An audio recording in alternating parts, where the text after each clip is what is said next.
The true off season is here as teams wind down free agency, prospect development camps are underway. So we're looking ahead to next season's schedule, what it could look like in the future, and what the Four Nations tournament will hold, all on today's Locked On NHL podcast.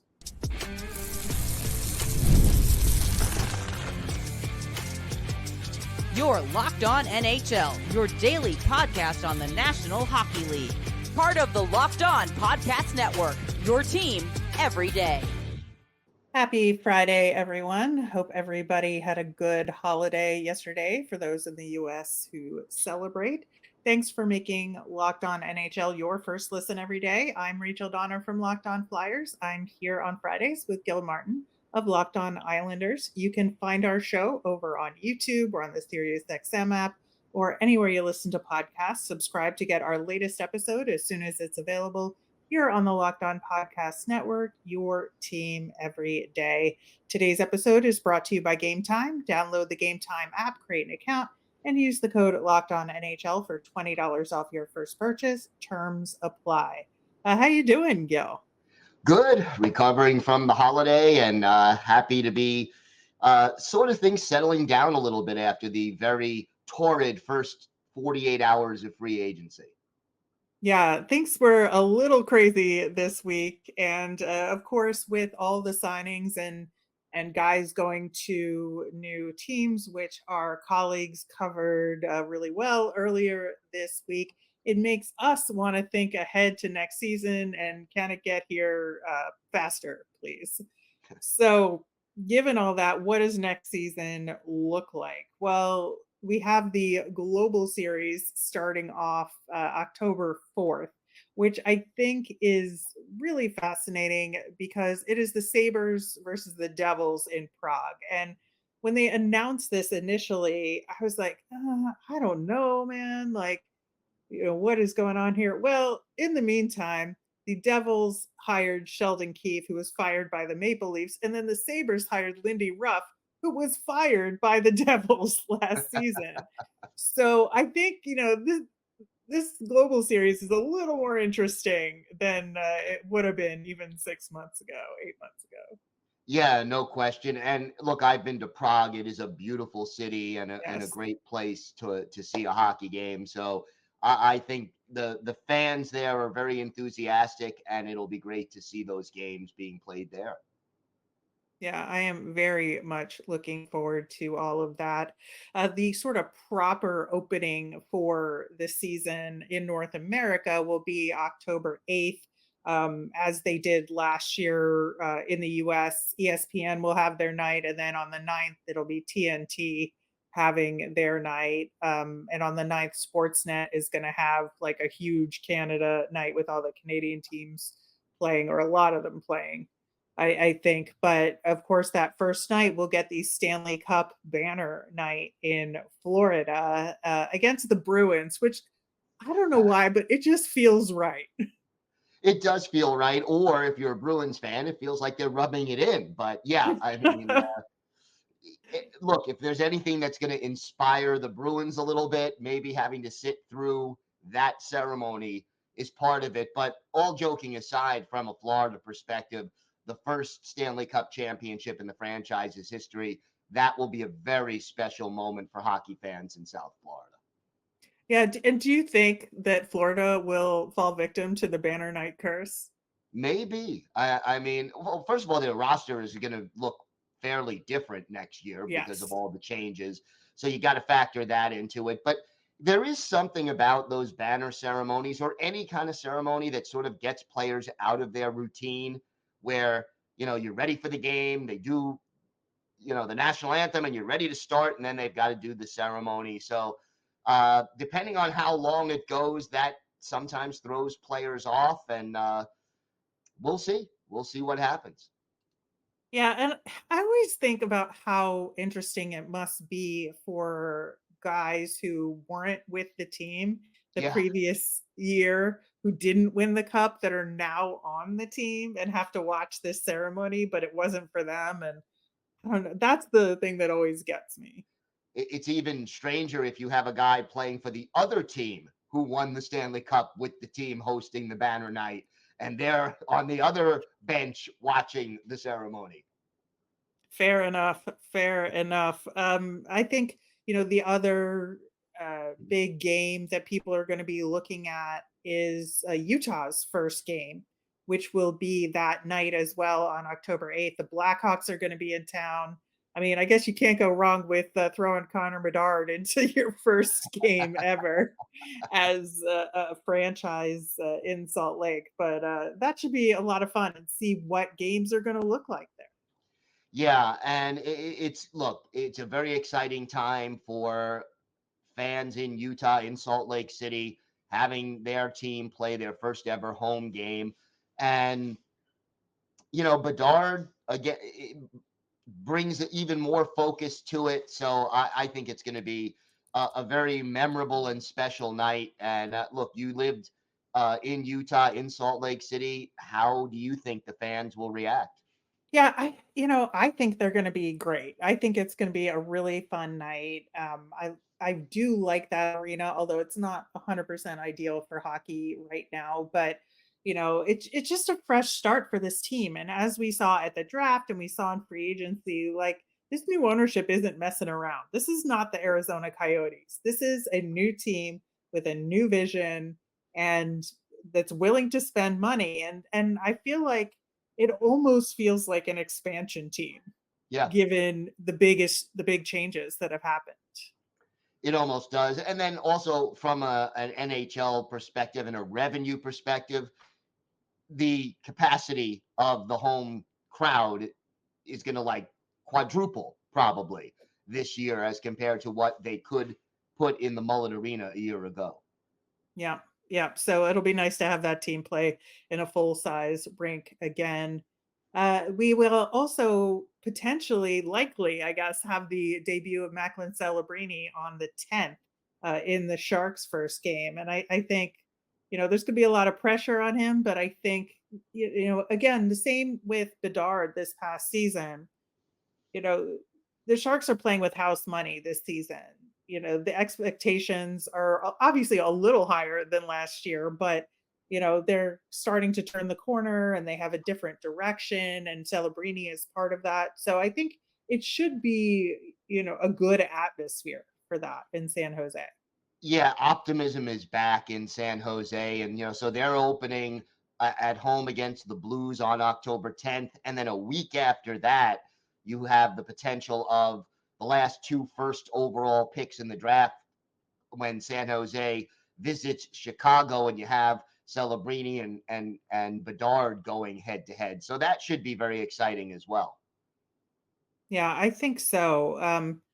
And I think that, you look at the past two Stanley Cup champions and when they're going to meet. So Florida is going to host Vegas in October, and then Vegas will host Florida in January. Those are always fun matchups as well.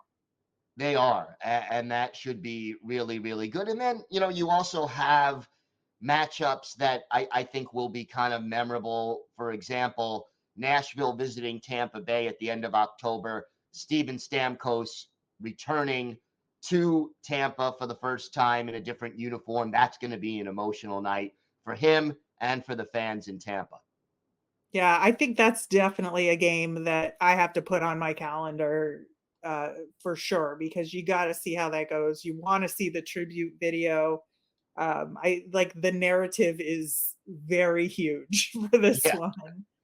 Yeah, I mean, Stamkos has been the face of that franchise for so long, accomplished so much there, led them to championships, future Hall of Famer, and now he's going to be coming back in, bright yellow uniform it'll be a very, very special night.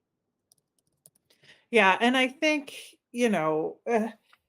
it's one of those things where you look at this new look Tampa team. I mean, there's still a lot of guys still there, don't get me wrong, but I think that the changes are big enough that the character of this team is now different. And can this new group of guys find chemistry, and where's it coming from here? And it's going to be an interesting team to watch all season long and see if Tampa can maintain a certain level of excellence and expectation without Steven Stamkos in the locker room.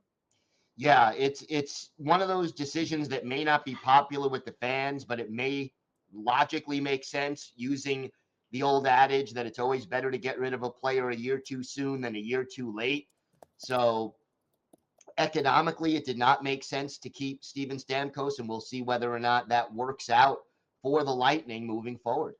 Yeah, I think so. And so, these are kind of the key dates to start off with. Of course, then we have the Four Nations Cup, which we're going to talk about later in the show. The February 10th to the 21st is the break for that. And the way the schedule is structured, I think it kind of lends itself to some criticism and some potential changes. And the league and the Players Association have had some initial talks about what those changes could be. We're going to talk about that coming up next. Today's episode is brought to you by your friends at eBay Motors. Passion, drive, and patience. The formula for winning championships is also what keeps your ride or die alive. eBay Motors has everything you need to maintain your vehicle and level it up to peak performance. Superchargers, roof racks, exhaust kits, LED headlights, and more. Whether you're into speed, power, or style, eBay Motors has you covered. With over 122 million parts for your number one ride or die, you'll always find exactly what you're looking for. And with eBay Guaranteed Fit, your part is guaranteed to fit your ride every time or your money back. Because with eBay Motors, you're burning rubber, not cash. With all the parts you need at the prices you want, it's easy to make your car the MVP and bring home huge wins. Keep your ride or die alive at ebaymotors.com. Eligible items only. Exclusions apply. eBay Guaranteed Fit only available to U.S. customers. So looking at the NHL schedule, I know, Gil, for me, when I first get the schedule for my team, the Flyers, the first thing I look at is how many back-to-backs, because that's a key element of the season, right? In terms of the cadence of the season and whatnot. And then I kind of look at when are the big games, when are the big stretches of games, the big road trips, and all of that.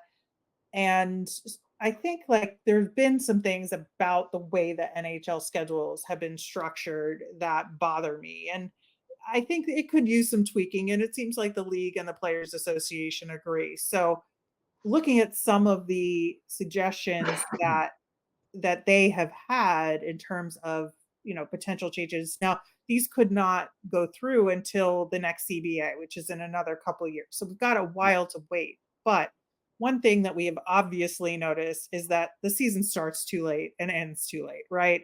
Yep. So we want to go back to starting the regular season in early October.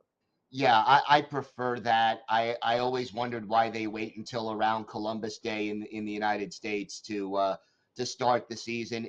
To me, starting it sooner makes sense because, I mean, look at what happened this year. You're awarding the Stanley Cup very late in June, then you go 2 days later to the awards, and a day after the awards is the draft.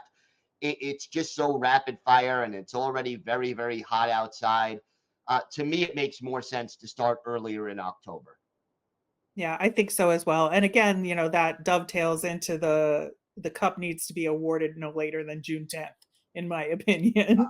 I would give a little wiggle room maybe to June 15th, but I wouldn't go any later than that, I think. And yeah, you don't want to drag it out as much as it just has been done in recent years. Now, if you're talking about, the Four Nations Cup or an Olympic year, that's when you're talking about the schedule gets, sort of stretched out a little more, and you have more back-to-backs and more condensed games because you're taking 2 weeks off. But, hopefully they work around that as well. Yeah, and so you look at having the Four Nations Cup this year. We talked about the break is the 10th to the 21st, and the games are a day later, 2 days later, I think, starting. At least I know for the Flyers, they only had one more back-to-back added this year. So I think that part of it worked out okay, that they figured out a way. Yep. I know January and March are kind of a nightmare, but they usually are, honestly. Yep. So I didn't really see a difference there. But one of the other interesting changes being proposed is to cut the preseason down to 4 games per team.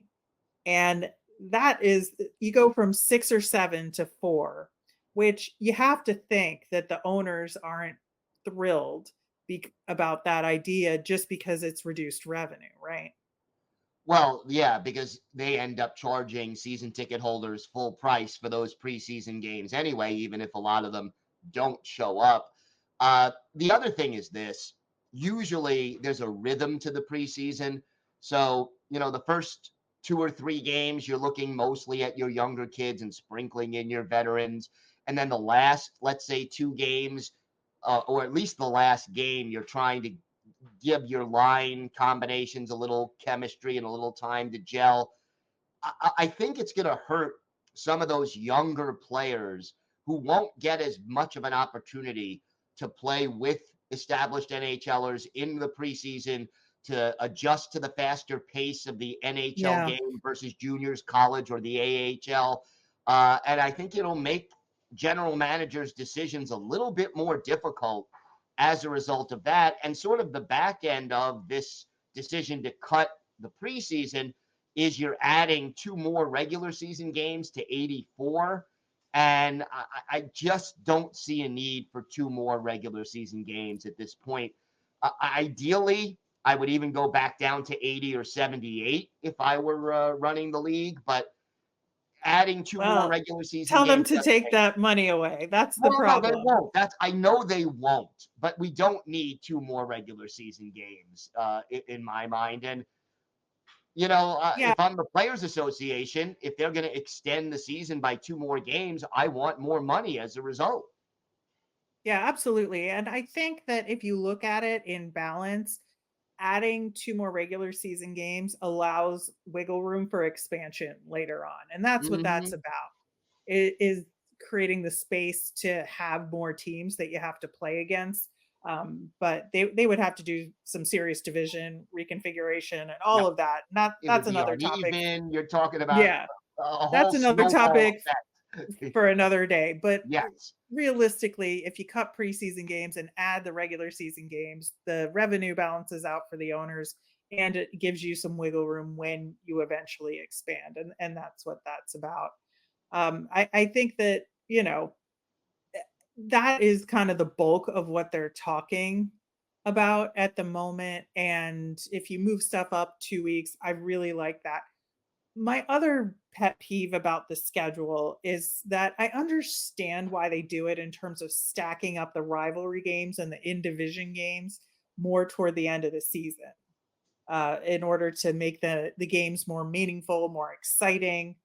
But it does create some lulls at the beginning of the season. And I wish there was a way to balance that out a little more with a few more in-division games early, or sometimes you don't see a team at all until February or something. Yeah, and that happened last year with the Islanders. They didn't play the Rangers until the outdoor game in February. Now, this year, it's not going to be that big of a gap. But I think, again, part of the problem with that is that you're not seeing your big rivals as often as you used to. You used to see in-division matchups, 6, 7, 8 times a year.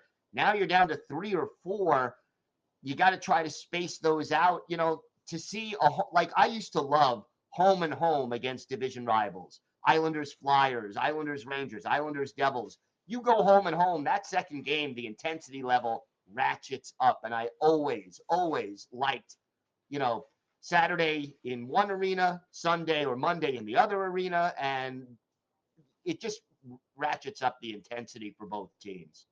Yeah, it is interesting because this year the Flyers actually do have 2 home and homes, one against Washington and one against Pittsburgh, which I think is going to be really fun. And then there's this whole clump of games, and I don't know what it looks like for the other teams, but there's a clump of games against the Islanders, the Rangers, and the Devils that's 5 out of 6 games are against those 3 teams, whether it's home or on the road. And that is going to be a really fun period. So I want more of that, but earlier in the season, I guess is what I'm asking for. Yeah, no, I would go along with that. And I still prefer to have more than 3 or 4 games against your biggest rivals. It just, I know you want to see every team once home and home, but then you get into that situation. Yeah, even if you add 2 games, if they're going to add more teams, it gets even more difficult to have your rivalry games intact, and you'll probably have to reduce them. So I you know, I like the rivalry games. I think there's just more intensity to it. And yeah, I don't want a 100-game season, and and I don't want 50 teams This either. So isn't baseball. yeah, I mean, we're getting there, right? I mean, Yeah. Yeah. I think that there's a way to have fewer games if you cut the everybody's got to play everybody home and on the road right. requirement. I think that's going to be like the decision point, right? Is do we maintain this or not? And if not, do we alternate divisions in terms of which division you face multiple times Like in a the year? NFL does. Yeah. Yeah, and look, I understand you want to see the star players from the other conference at least once in your building, but for every night that you get Connor McDavid into your building once a year, there's going to be 5 or 6 nights where you're getting a team that there's may not be a star player, and there's just no passion in the rivalry. And you have a Tuesday night game against a team from the other conference that you don't really get juiced up about facing. That hurts attendance. Yeah, it does. But I think there's a lot of good options on the table out there. We've talked about some of them. Hopefully, the league starts thinking about it because, yeah, something is going to have to break in order to make some changes, and especially if they're thinking about expansion. But in the meantime, we have talked about the Four Nations break, and there are some preliminary rosters out there for it. So we're going to talk a little bit about that coming up next.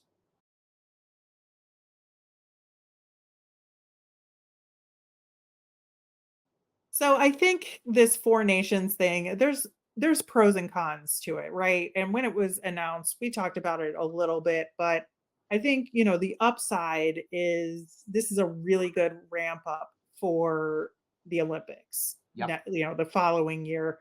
I think that we looked at the World Cup that happened several years ago. That was a really great tournament. Of course, that one was in September, like it was a preseason tournament. So it's a little bit different. But I also see that, the NHL All-Star game format has been getting stale for a while now. And so to have something different, I think also works to the advantage of the league. Yeah, they have to do something. All-star games have sort of lost their luster in a lot of ways. And I think trying something like this is exciting. Anytime you have national pride on the line, it adds another dimension to things. And I'm looking forward to this. If it works, great. If they have to tweak it, great. If they have to change it, great. But at least they're trying something original, a little different. And I'm looking forward to it. Yeah, and it's kind of like a double-edged sword, right? For the countries that are not represented here, right? Because we just Yeah. have Canada, the US, Sweden, and Finland. And, it makes sense, but there's some really great players from Czechia. Like the global series that we talked about is going to Prague because we have some great Czech players in the league. There's great Slovakian players.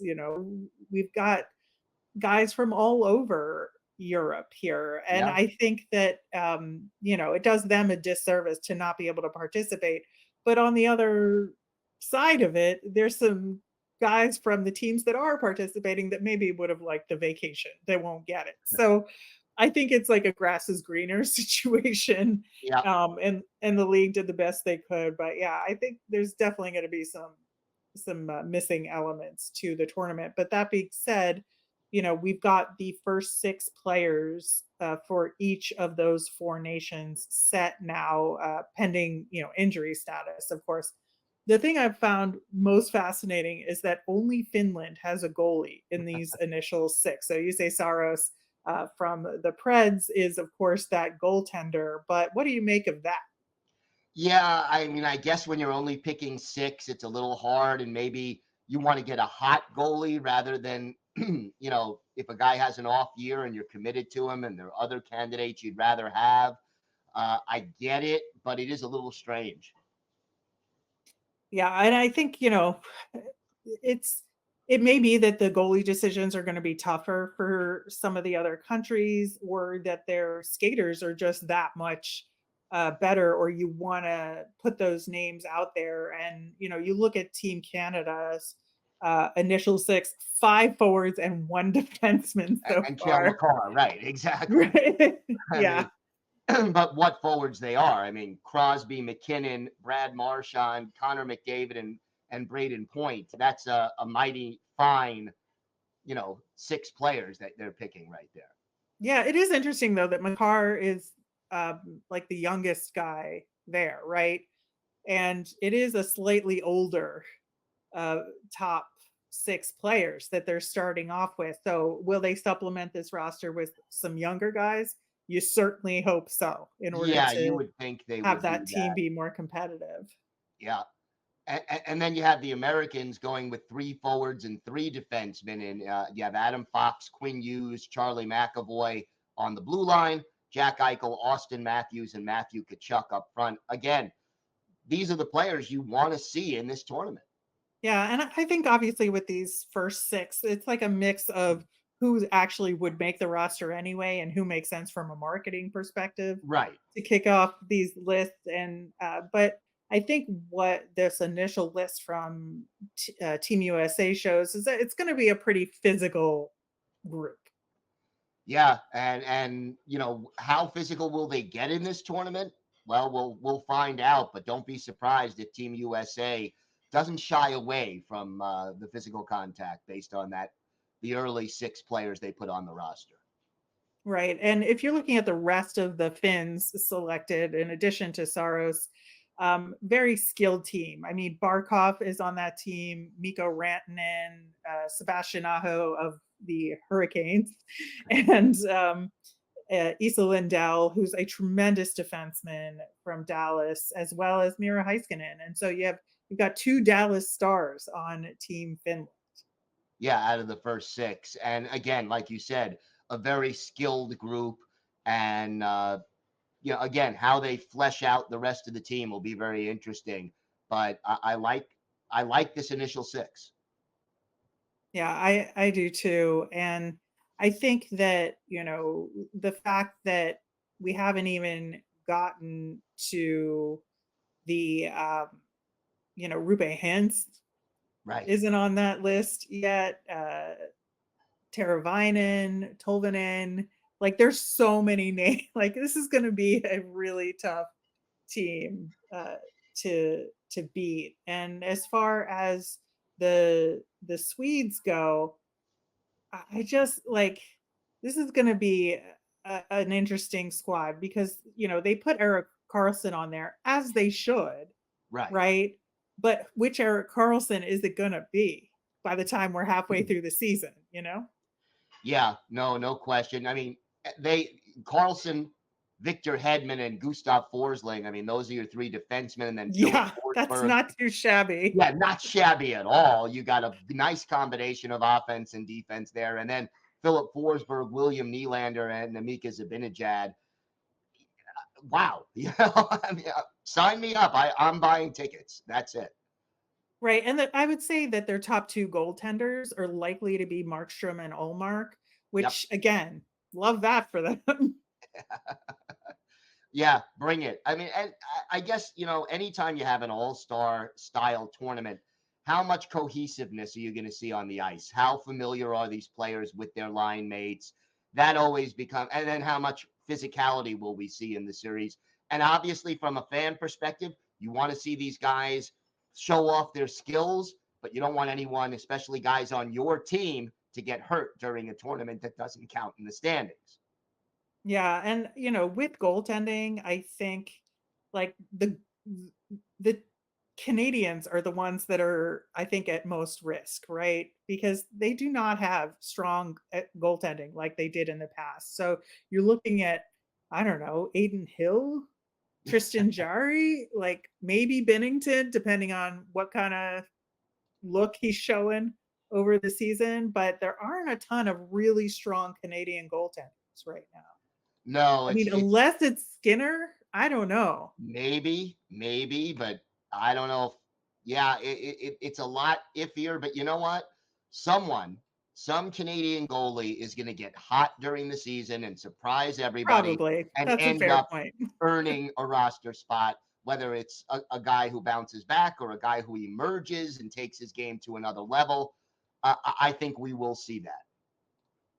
Yeah, I think that is a fair point. But lots to look forward to with this tournament, and when the rosters are looking to be finalized, etc.